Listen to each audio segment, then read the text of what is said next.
O governo socialista do Chile resolveu reduzir a jornada de trabalho para beneficiar os trabalhadores do país. Será que isso vai dar certo?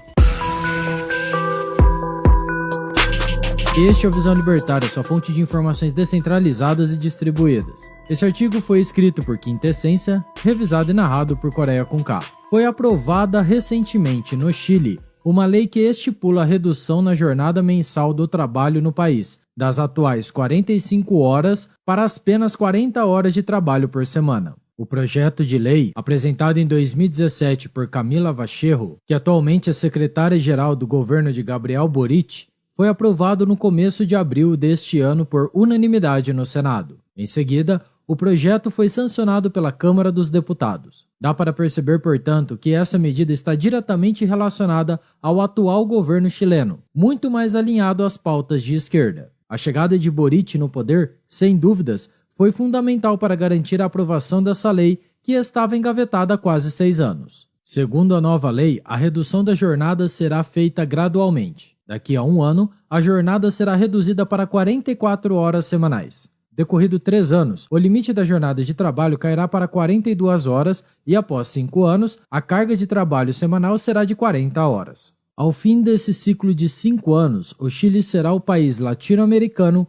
com a menor jornada de trabalho, junto com o Equador. Além disso, a nova legislação reduzirá a quantidade de dias obrigatórios de trabalho por semana, de 5 para 4, além de reduzir a possibilidade de realização de horas extras. Antes da aprovação, os chilenos podiam fazer 12 horas extras por semana. Agora, poderão fazer apenas 5, com exceção de algumas poucas atividades econômicas. A carga horária aprovada no Chile é equivalente àquela recomendada pela OIT, Organização Internacional do Trabalho.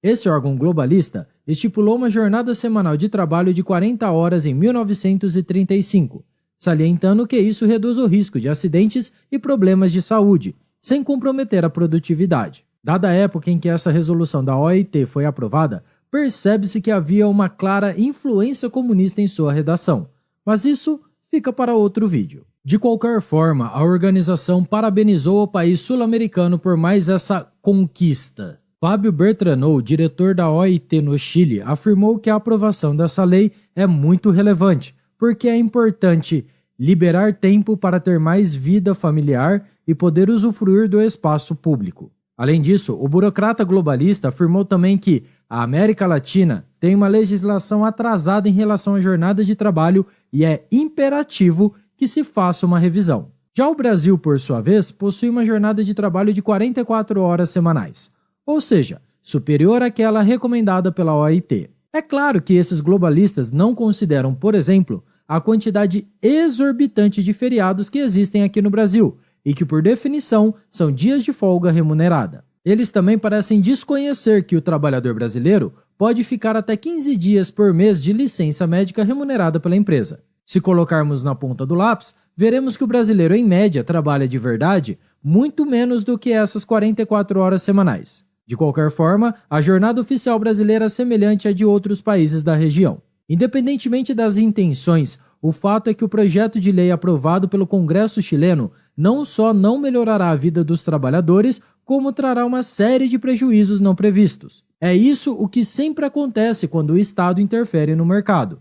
Temos uma série de consequências não planejadas decorrentes dessa ação. Ou, fazendo uma referência a Frédéric Bastiat, nas ações estatais existe aquilo que se vê e aquilo que não se vê. E nesse caso específico, quem será prejudicado nessa história é justamente o trabalhador chileno. Como o Estado impôs restrições às atividades econômicas das empresas, isso representará um custo extra para essas organizações. O custo do trabalho compõe os cálculos financeiros das empresas. A relação entre o valor gasto com trabalhadores e a produtividade oriunda dessa mão de obra é considerada na formulação tanto dos preços dos produtos finais quanto dos salários a serem fornecidos aos empregados. Ou seja, uma vez que o Estado criou um custo extra para as empresas, o encarecimento artificial da hora do trabalho, nesse caso, esse custo terá que ser embutido nos cálculos da instituição. E sobre quem esse custo cairá? Sobre os acionistas é que não será. A empresa terá basicamente 2 opções.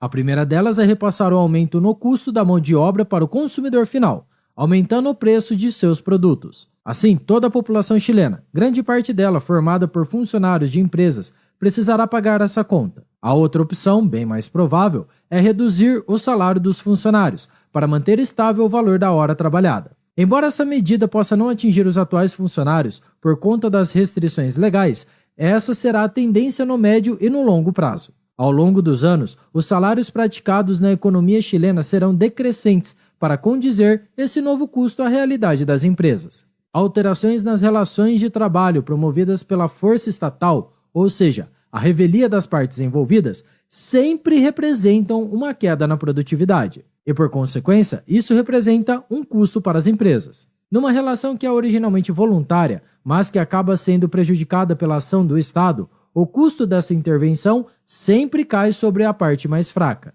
E, neste caso, sobre o trabalhador, que terá de arcar com os custos de mais esse benefício trabalhista concedido pelo papai Estado. Esse fenômeno já é vivenciado no Chile, mesmo antes da chegada de Gabriel Boric no poder. Até 2005, o país permitia jornadas de trabalho de até 48 horas semanais.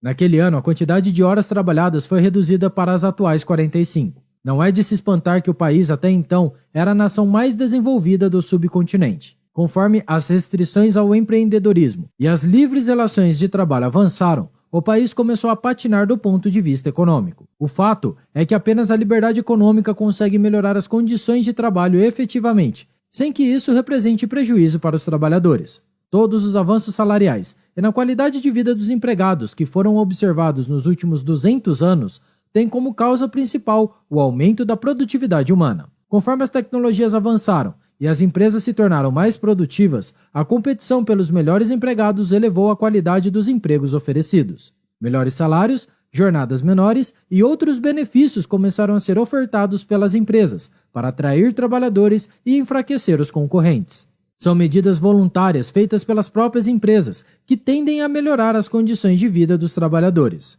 Nós, inclusive, já tratamos desse tema no vídeo. Empresas britânicas aprovam semana de 4 dias de trabalho para seus funcionários. O link está na descrição. Aliás, isso se observa, de certa forma, no próprio Chile. Afinal de contas, a carga horária média no Chile é, atualmente, de 36,8 horas por semana, menos do que o valor previsto pela nova legislação.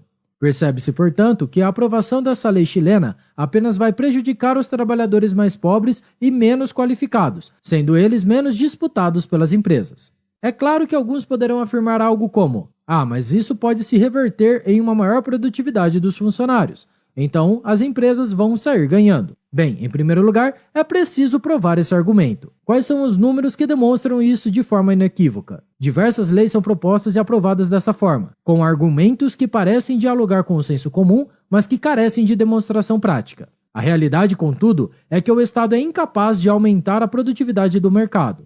O que ele consegue fazer é, apenas, deixar a coisa toda mais difícil, com sua insana burocracia e suas leis estapafúrdias. E quanto a nós, brasileiros? Será que essa moda pegará por aqui também?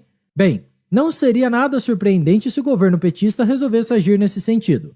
Afinal de contas, uma das bandeiras da campanha eleitoral do Lula foi justamente a revogação da reforminha trabalhista de 2017. Podemos esperar chumbo grosso por parte dos petistas nesse sentido, para o azar de todos os trabalhadores brasileiros. Enquanto por aqui a coisa continua no campo da especulação, no Chile essa história já é uma realidade. Os trabalhadores chilenos serão prejudicados mais uma vez pelas insanas medidas trabalhistas dos seus governantes. E tudo isso sob a desculpa de melhorar as condições de trabalho no país. Parece piada, mas é pura realidade de um governo esquerdista. Obrigado pela sua audiência. Se você gostou desse vídeo, clique no ícone de curtir abaixo e compartilhe em sua rede social. Agora, se deseja ser notificado de outros vídeos, inscreva-se aqui no canal e depois clique no ícone da campainha. Escreva artigos você também, acesse visãolibertaria.com. Até a próxima e tchau, obrigado.